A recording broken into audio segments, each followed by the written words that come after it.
wakati ya wakati tima wakati lorame ton zamana ya zezindiknama wakati ya wakati bara wakati lorame ton zamana ya zezindiknama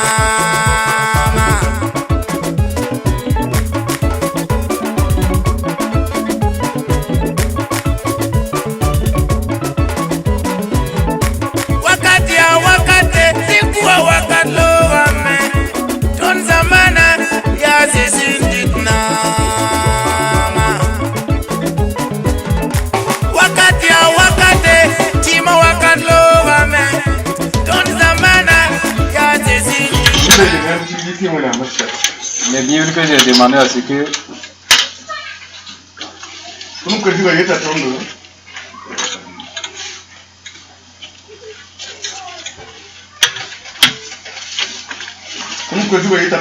notre thème s'intitule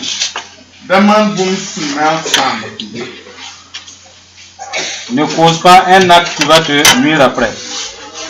Tu as reconnu physiquement ce qui peut te nuire.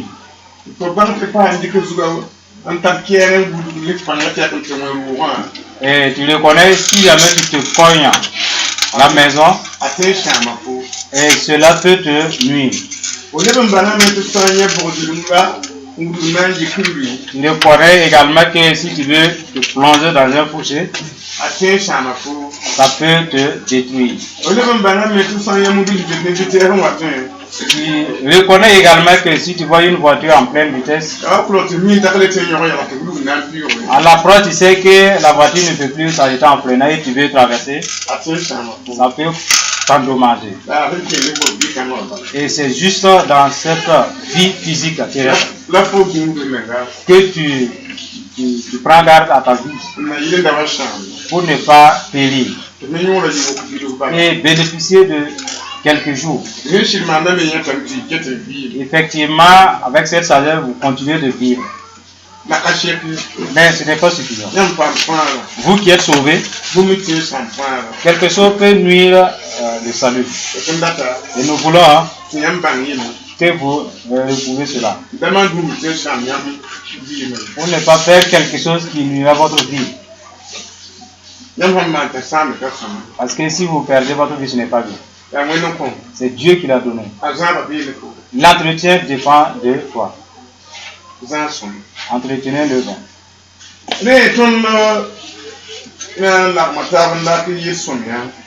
Cela nous tournons dans Psaume 31, 10.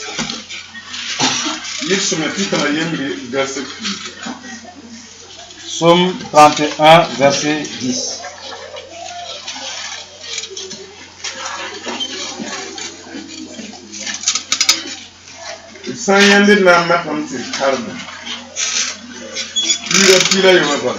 Verset 10 et 11. Juste ça va. Puis je m'imbanra et tout rontalement. Sous changa. Cham na mamini. Et mam souri. La yishidi la mamisi. C'est bon. Il faut en dire que mam pang. La chirmouébo à bord de mam bima. Mam panga la tension. Mam yelwana yinga. La mam papa cham d'abord. Et nous disons, aie pitié de moi, Éternel, car je suis dans la détresse. J'ai le visage, l'âme et le corps usés par le chagrin. Ma vie se consume dans la douleur et mes années dans les soupirs. Ma force est épuisée à cause de mon iniquité et mes os dépérissent.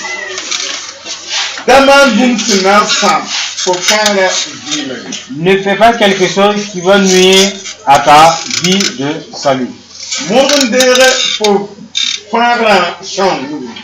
Et efforce-toi pour récupérer ton salut entre les mains du destructeur. Combat de tout cœur. Et retire ta vie dans les mains de ceux ou celles qui peuvent te détruire, te nuire. Bats-toi et tu vaincras. Dans ce passage, il nous dit, quelqu'un a servi Dieu et il a traversé des épreuves. Et il rend témoignage de ce qui pouvait le nuire. Il dit dans ses propos, Éternel, aie pitié de moi, car je suis dans la détresse.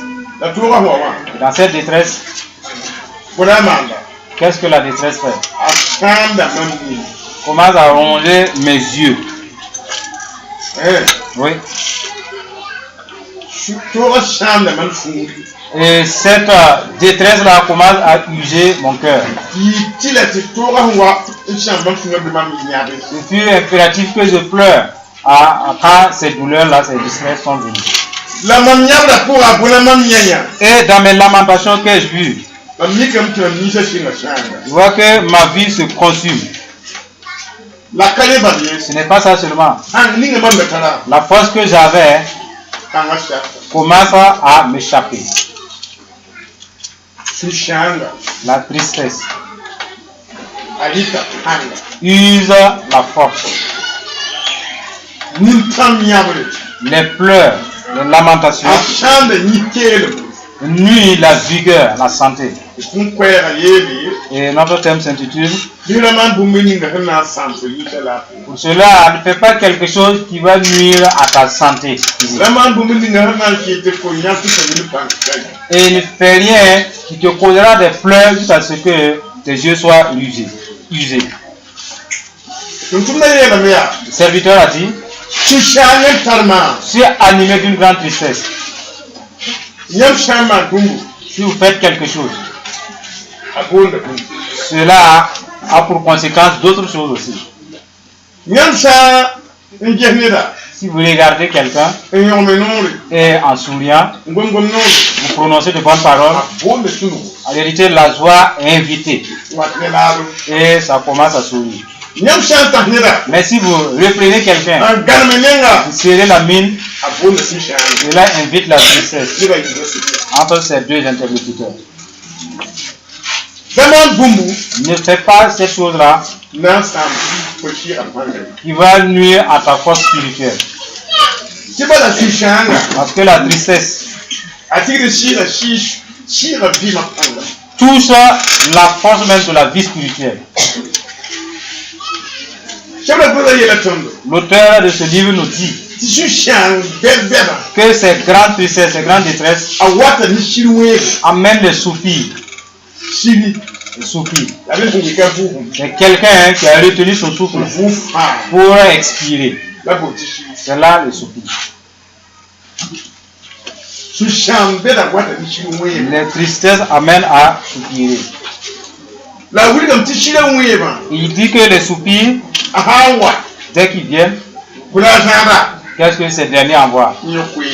C'est la mort prématurée. La mort prématurée. Le gémissement diminue en réalité mon âge. Et si je devrais atteindre 70 ans, et ces soupirs peuvent couper un an. Et tu es pareil à quelqu'un qui s'est suicidé à cause de ces gémissements. Cela diminue tes années de vie. Et si jamais Dieu t'avait donné 70 ans, si c'est quelqu'un qui t'a fait de la faute, et si tu n'atteins pas les 70 ans, celui-là qui t'a causé toi sera jugé. Mais si c'est toi-même qui a gémi, qui a invité cette mort prématurée, sera un jugement. Parce que tu es venu à la date non fixée. Et parce que tu ne serais pas innocenté, mais il ira en enfer. Il ira en enfer. Dieu déclare, éloignez-vous des soupirs, les grandes tristesses. On a un beaucoup Tu ouvres les yeux un jet pour jouer. et tu ne regardes que ta difficulté. Et cette tristesse pousse ton âme à dérailler dans la boue. Tu ne fais que regarder ton problème. Et ton âme s'en va avec ta difficulté. Jusqu'à s'égarer.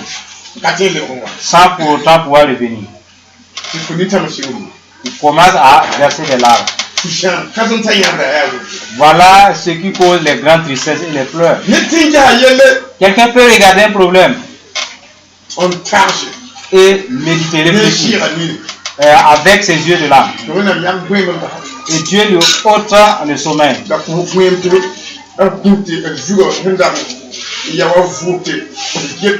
Je t'ai donné à te reposer afin que ton cerveau puisse se reposer. Au lieu de cela, tu te souviens que les problèmes de ta vie, Dieu ôte le sommeil.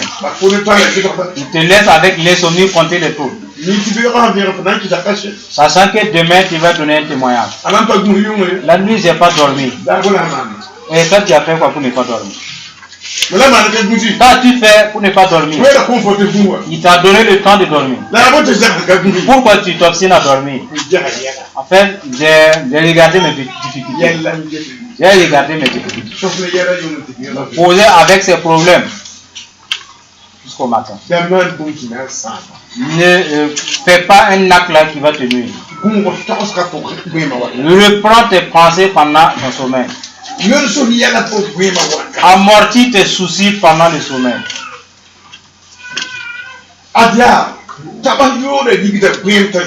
En réalité, les pensées empêchent le sommeil de s'installer. Et les pensées envoient des problèmes dans son sommeil. Et si en étant couché, tu ne regardes, ne penses que ce qui est mauvais, si le sommeil ne s'en va pas, et si le sommeil te force à dormir, avec cette âme, tu n'auras que des cauchemars. Des cauchemars, de mauvais rêves. C'est sans importance aussi. Sans importance. L'auteur de ce livre nous dit: ma force commence à me lâcher. Parce qu'il m'a défendu les soucis et je me soucie. Ne t'attriste pas, je me suis attristé. Ne soupire pas et je fais de ces soupirs. Et cela est venu racler ma force. Quand j'ai fini, ma force est partie. Je devrais prier, mais incapable de prier. Pourquoi? Parce que je n'ai pas cette force. Ma force m'a quitté. Beaucoup sont déjà dans ce lot-là. La force les a quittés. S'ils se lèvent, ben c'est pour se calmer. Ils n'ont pas cette force pour chasser les démons. Ils n'ont pas cette force pour accomplir ce que Jésus a dit, demande de recevoir. Il n'y a pas cette joie. Prier afin de ne pas entrer en tentation est parti. Cette force est partie. Ne pose pas un acte. Ne pose pas un acte. Et rien aussi ne va tenir. Ne fais rien et rien ne te fera. Si vous faites quelque chose va se passer. Il n'y a rien pour rien. Si vous reconnaissez que vous n'êtes pas maître de vos cœurs, eh bien, c'est que là sont les temples de Dieu. Faites de tout votre possible pour ne pas quitter hors de la parole de Dieu. Cessez de vous attrister. Si quelqu'un regarde tout le temps ce qui est mauvais, cela invoque les tristesses dans sa vie. Si quelqu'un écoute ce qui est mal toujours, cela invite les tristesses. Et la tristesse affaiblit les nerfs.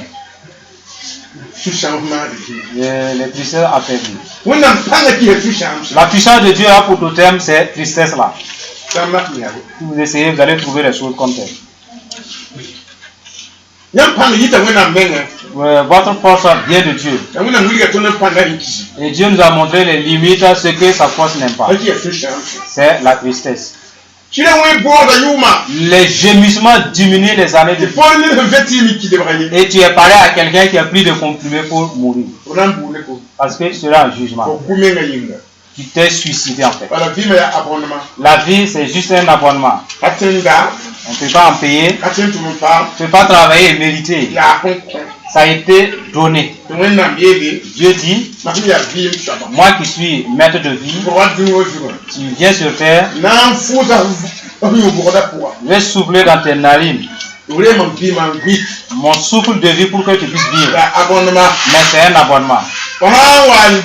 Si jamais tu nais sur terre et tu ne sais pas entretenir cette vie et tu détruis la vie, tu ne verras pas Dieu. Parce qu'il y a un problème entre Dieu et toi. Entretenez votre vie dans la crainte de Dieu. Parce que tous ceux-là qui se sont suicidés ne verront pas Dieu. Maintenant, si quelqu'un vous tue, ce dernier sera jugé. Voilà pourquoi le peuple de Dieu ne devrait pas avorter. Parce que si on parle de grossesse déjà, c'est quelque chose qui est animé de vie. Et si tu aides quelqu'un à avorter, tu as déjà des soucis. Tu conseilles quelqu'un à avorter, tu as des problèmes. Si jamais tu indiques quelqu'un un lieu où on peut aller avorter, tu as des problèmes. Parce que tu seras rechancé et inscrit sur la liste des meurtriers. Et ce n'est pas bien pour nous. Ne faites pas ce qui peut nuire à votre vie. La parole de Dieu reprend cela. Votre vie est unique. Si tu la détruis, quelle autre vie tu en auras? Combien d'années tu vas vivre? Et tu provoques Dieu et pourtant tu vas le rencontrer. Et sur terre tu peux provoquer Dieu. Le jour de la rencontre, c'est le même jour qu'il y aura le jugement. Et c'est là que tu ne vas pas triompher. Et c'est là aussi la tristesse.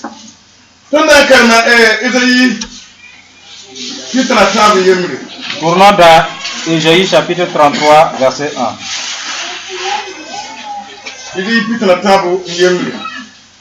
Ésaïe 33, 1.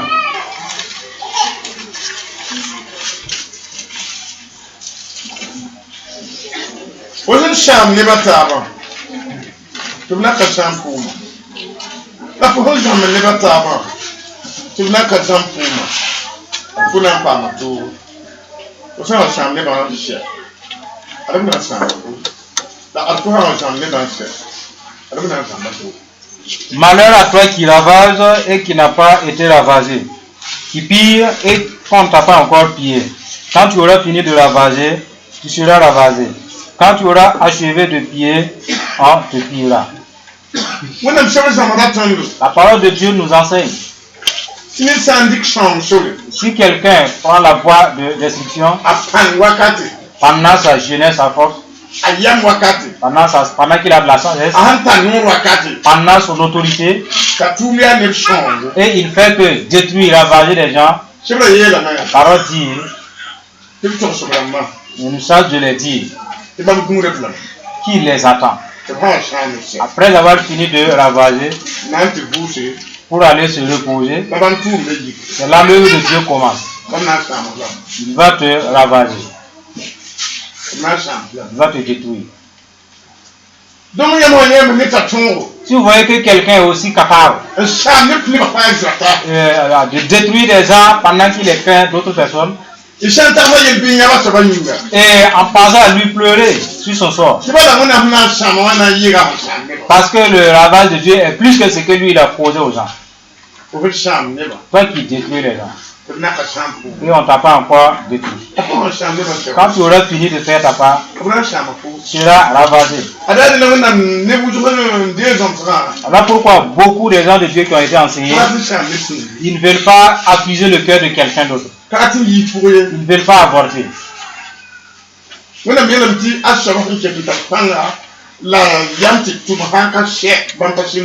Dieu dit, pendant que la personne a la sagesse et cette force devrait, tant qu'il n'a pas fini, Dieu n'intervient pas. Mais quant au manque de sagesse, que vont-ils dire?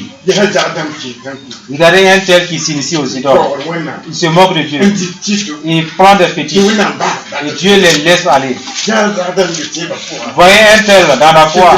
Ils ont toujours les bagues magiques. D'autres commettent l'impudicité, ils partent dans les bars. Ils font ce qu'ils veulent. Et malgré tout, Dieu les rapporte toujours des biens. Dieu nous charge de répondre à ceux qui pensent de la sorte. Non, il n'a pas encore terminé, papa. Il n'est pas à se moquer. Et c'est comme s'il était avec des méchants. Si jamais ces derniers ne finissent pas leur mission, Dieu ne commentera pas. Cela peut vous aider à ne pas imiter quelqu'un pour faire le mal. Voyez. Ne pensez pas que Dieu est du côté des méchants. À moins que Jésus fasse grâce que ce dernier soit sauvé, il recevra la destruction. Vous pouvez maudire quelqu'un. Que Dieu te détruise. Un démon vous écoute et que en réalité vous l'avez embauché. Façon dont vous avez parlé là, c'est lui qui va travailler. Il ira détruire. Après, la rétribution c'est toi qui as mort. Voyez. Toi qui ravage les gens et qu'on ne t'a pas encore ravagé. Et ceux-là qui ne comprennent pas les affaires de Dieu, ils disent que Dieu te bousille. Voyez, que Dieu te bousille, que Dieu te détruit. Il y a des démons prêts et ils n'ont rien à faire. Aucune de vos paroles ne tombera à l'air sans qu'il l'accomplisse. Mais si tu parles et que les démons se mettent en œuvre, la parole nous dit, quand tu auras fini de détruire, on va te détruire. Ouais. Parce que Satan et ses démons qui sont descendus, ils ont fait asseoir leurs démons dans les caractères et les comportements. Vous allez travailler dans ceux-là qui vont dire que Dieu te détruit. Votre groupe là, vous allez agir quand quelqu'un dira tu verras. Vous allez travailler dans tu ne vaux rien. Votre groupe là, vous allez travailler dans il va être misérable. Et ayant institué ces groupes, et ces démons vont suivre ceux qui parlent. Peut-être quelqu'un a mis au monde 3 ou 4 enfants et il veut maudire par la suite. Si les enfants mettent en colère, écoutez ce qu'il va dire. S'il dit qu'aucun de son enfant sera béni, même si les démons de malédiction ne sont pas à côté, allez-y les informer afin qu'ils viennent. Parce qu'il y a leur contrat qui vient d'être signé.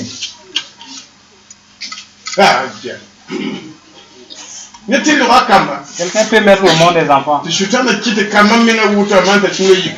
le diable passe par les enfants pour le mettre en colère. Et il maudit les enfants. Tu es quel genre d'enfant là? Et c'est les démons qui vont juger de cette place pour mettre les enfants. Toi, tu ne vas jamais réussir. Ce sont des propos des éducateurs. Et les démons saisissent ces paroles-là. Vous pouvez dire.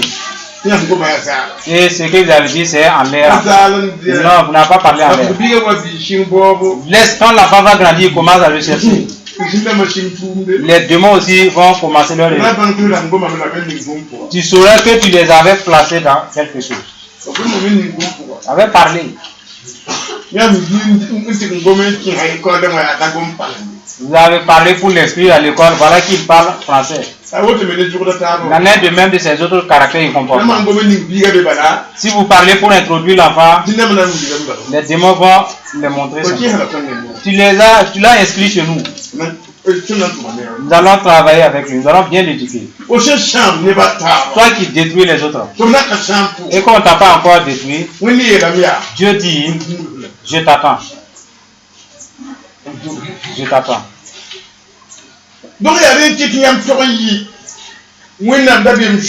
Voilà pourquoi vous devrez craindre Dieu.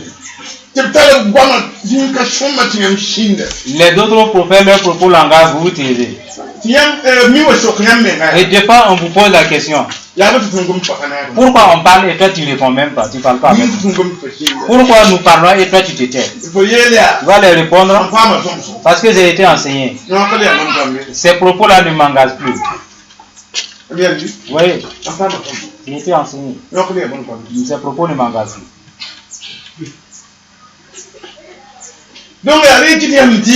Voilà pourquoi ce que vous recevez, vous êtes différent de ceux-là qui ne reçoivent pas et ceux-là qui n'ont pas entendu. Vous allez vous échapper de ces disputes contre Dieu. Toi qui pilles les autres, tu n'as pas encore pillé. Après avoir fini, tu seras pillé. Toi qui trahis les autres. C'est même pas trahir Dieu dans ses dîmes d'abord. Tes confrères. C'est même pas la trahison envers Dieu. Dieu dit, quand tu auras fini de trahir les gens, je vais te trahir aussi. Vous voyez? De nos jours, pour avoir quelqu'un, vous mettez dans une boutique sans qu'il ne fasse pas quelque chose comme trahison. C'est difficile. Ce sont des vols en plus de fraude. Vous savez que c'est ça important.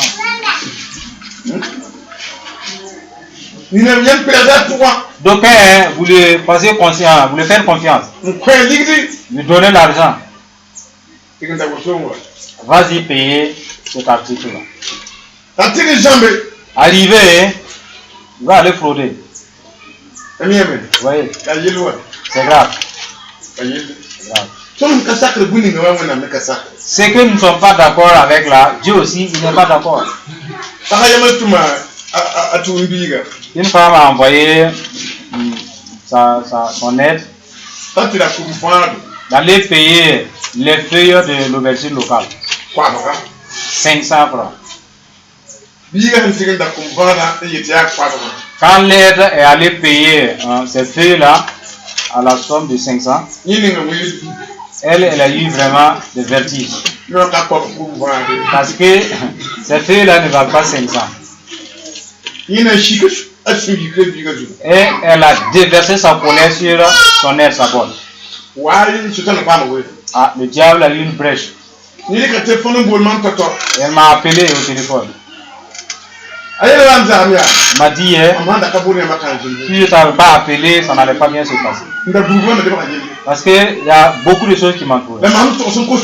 Après que j'ai confessé, quelque chose a quitté ma vie. Vous voyez?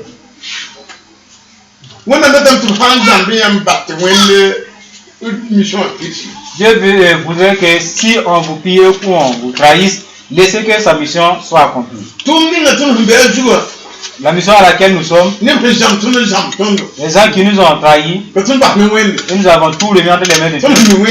Du fait qu'on le connaît, c'est insondable. Et Dieu dit, rien ne reste sans accomplir. Après que cette personne est finie, lui il va commencer sa part. Il va commencer.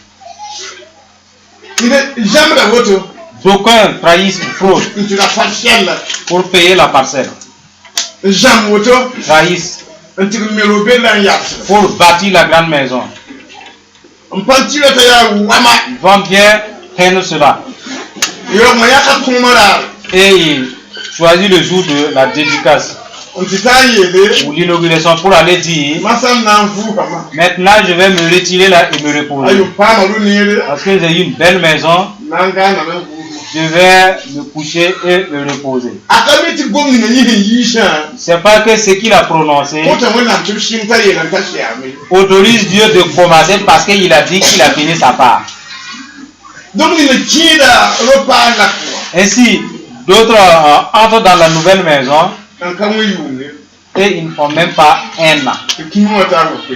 La mort vient frapper à la porte. Tap, tap. Nous sommes venus et nous voulons commencer. Et quand la mort arrive seulement, il n'y a pas de demi-mesure. Sa respiration commence à couper. Que c'est lié à la tension. Que mais le degré là vraiment à surmonter. En conclusion, les médecins disent qu'ils ne comprennent même pas ce que parce que cette maladie n'est pas une maladie même de l'hôpital. Quand on dit ainsi, c'est quoi? C'est le début même de l'action de Dieu, cette maladie. C'est la maladie du début de Dieu. Aucun médecin n'est capable de soigner cela. Et ça, pas question de connaissance humaine. Quelqu'un qui a fini son œuvre et Dieu veut le rétribuer. Voyez.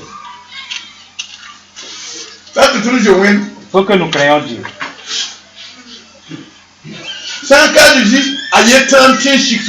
Seul Jésus peut nous décharger de nos fardeaux.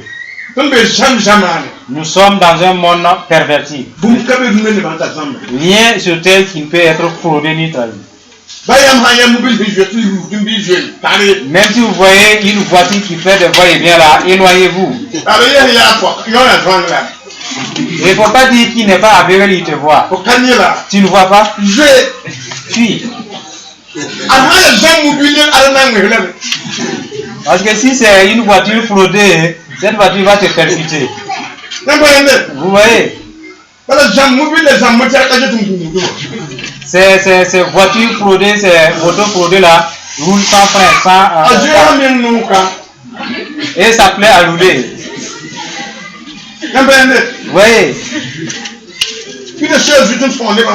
Ah, ils sont pleins sur les voies et puis ça ramasse les gens seulement. Et ils accélèrent seulement. Comme s'ils étaient en terre. Et d'autres même pas percuter un gendarme poussé qui meurt. Et ceux-là qui percutent les dos valent mieux que ceux qui percutent les hommes.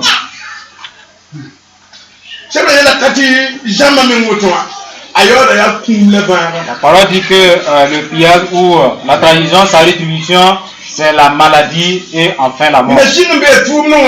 D'aucuns sont déjà dans l'œuvre. Ils ne peuvent même pas payer un pneu. Et quelqu'un, un nouveau recrue, il sait manier le bic. Il va manier le bic de telle sorte qu'il l'empoche.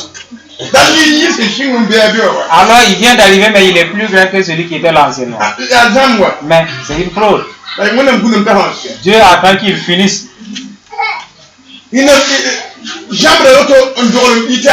Certains, il faut pour bâtir les maisons à niveau.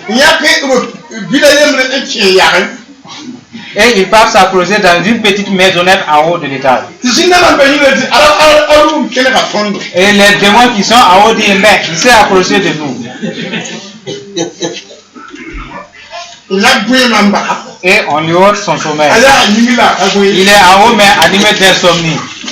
Il ne dort plus. C'est désolant. Qui peut savoir qu'on peut être dans une maison à état et on n'arrive pas à dormir? Et les démons montent pour les torturer. C'est vraiment désolant. Et certains même veulent chuter depuis l'étage pour mourir. Oui. D'autres pays, ils bâtissent la maison à étage avec beaucoup de chambres. Et les fidèles aussi qui manquent de sagesse, ils partent louer ces appartements-là et entrer dans la danse pour perdre leur sommeil.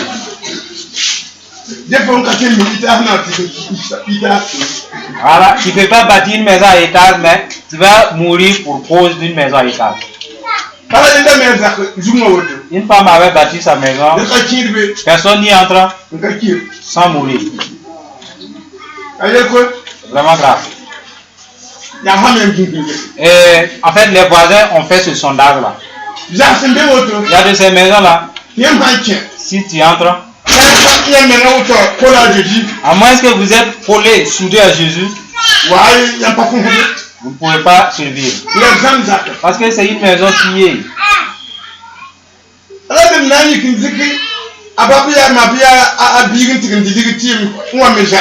Par exemple, quelqu'un qui part et se lève, il prend sa maman, sa femme ou son enfant, s'initie à une idole pour de l'argent. Les démons partent voler l'argent pour lui. Parce que le démon ne crée pas l'argent. Il devient un mystère, il part voler pour celui qui est venu s'y initier. Vous voyez? Et il bâtit des maisons pour mettre en location. Mais il y a un lien, il y a une connexion. Et c'est cette connexion qui provoque la mort aussi. Et ils vont dire maintenant, quand il est allé louer la maison, sa maladie ne finissent pas. Quand tu touches son salaire du mois, tu déverses ce salaire dans les médicaments. Est-ce que la maison est en ordre?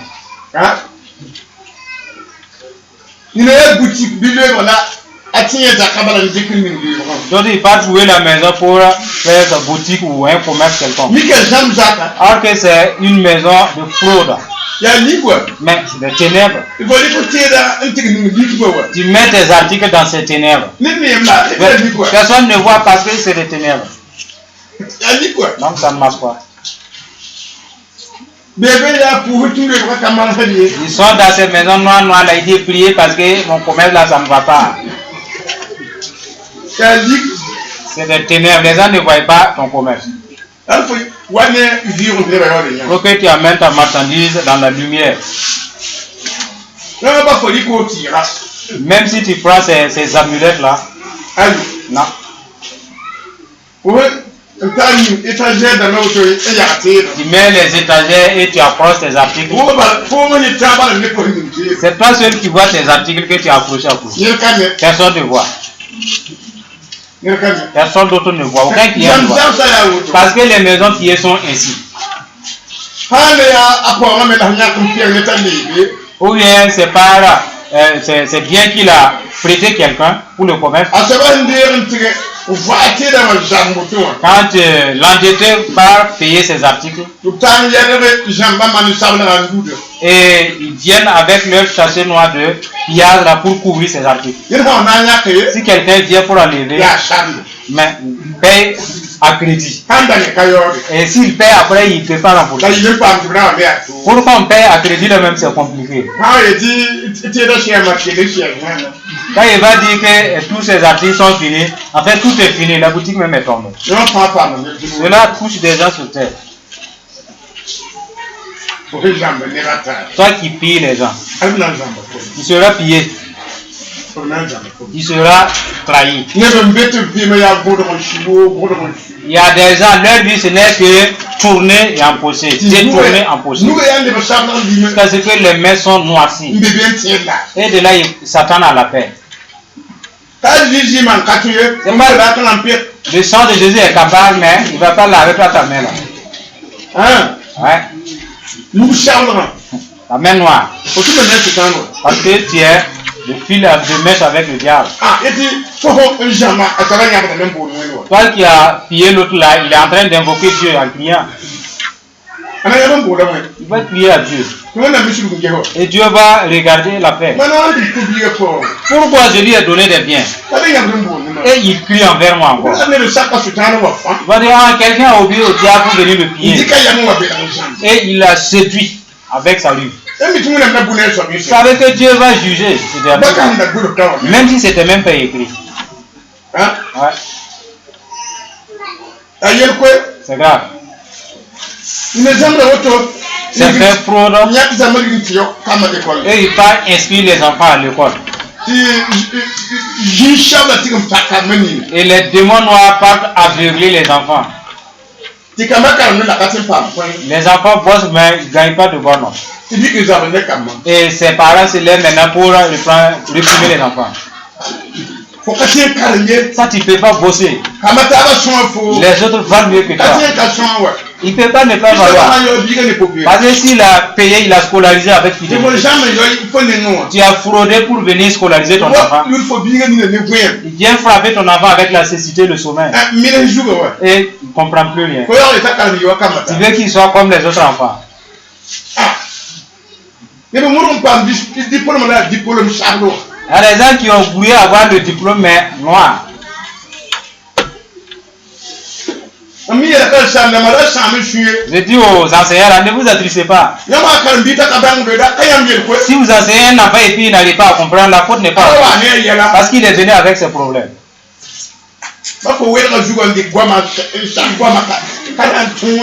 Même si tu prends sa tête et puis tu mets les leçons là, il va être toujours mieux.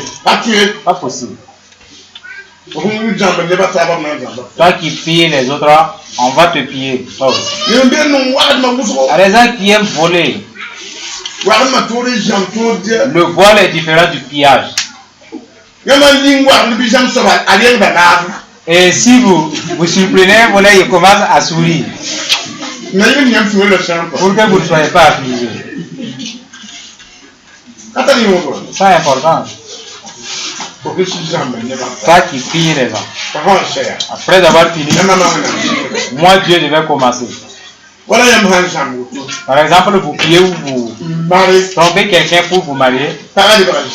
La femme est issue du pillage de la fraude. Vous commencez à avoir des enfants.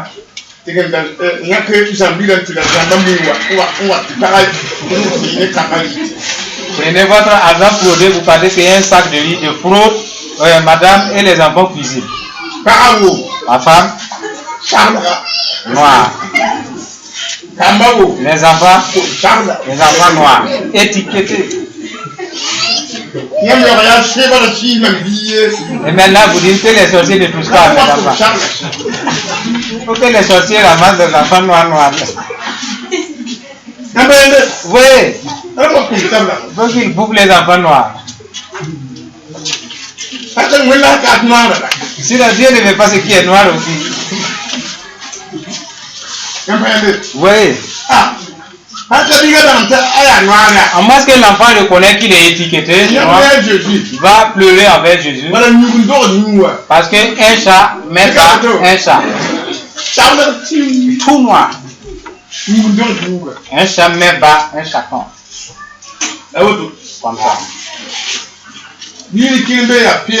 Regardez ces oiseaux tout blancs. Tu ne peux pas clore des oiseaux noirs. Parce que pas la couleur de son papa ou de sa maman. La même de même pour nous.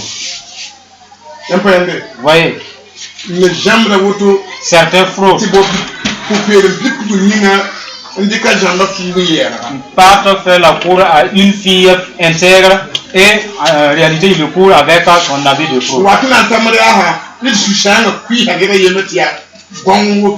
Avant même d'atteindre le jour de mariage, la tristesse a déchaissé un partenaire. Et on cherche en vain la compréhension. Tu priais pour la chose. Tu gagnes et maintenant tu te déchesses. Pourquoi?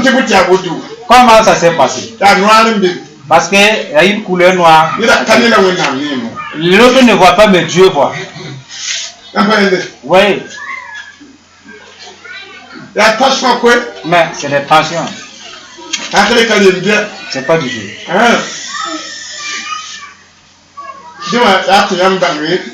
Parce que Dieu ne nous a pas cachés. Lorsque vous entendez cela, ne faites pas quelque chose qui va vous détruire. Et en entendant cela, ne condamnez pas Dieu non plus. Regardez, si une femme tombe enceinte et qu'elle vole, quand elle va accoucher cet enfant-là, l'enfant c'est un voleur diplômé. Claire. Les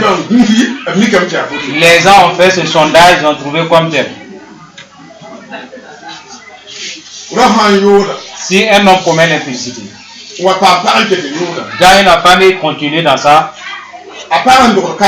les enfants que la femme accouche, l'esprit d'impudicité va les embaucher plus que ce que le papa a fait. Et si vous ne comprenez pas, vous voulez accuser les gens à tort et à travers. Il y a un lien. Ne critiquez plus n'importe comment. Parce que dans beaucoup de ces choses, Dieu seul connaît. Dieu seul sait. Ça va nous aider.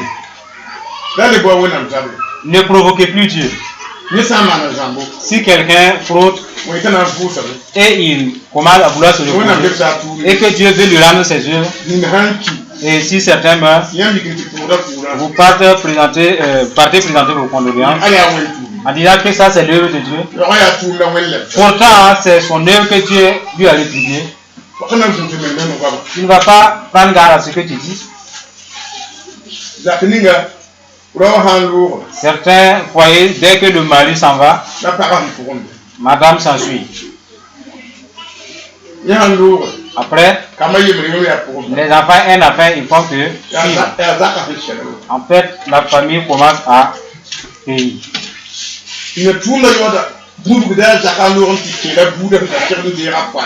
Pour d'autres même, la rétribution entoure sa maison jusqu'à toucher même la famille qui devrait mériter de son héritage. Prenons garde. Car les gens meurent trop. Mais ce ne sont pas des morts naturels. Non. En fait, chacun reçoit l'œuvre de ce qu'il avait fait. Je suis heureux de ce que vous entendez. C'est que vous allez ôter vos mains des pillages et des fraudes. Vous n'allez plus mettre la main dans la poche de Dieu pour consommer la dîme. Entre vous aussi, il n'y aura plus de pillages ni de fraudes. Jusqu'à l'avènement de Jésus. Telle est la volonté de Dieu. Gloire à Dieu. Ensemble, nous allons dire merci à Dieu de ce qui nous a aidés avec cette lumière.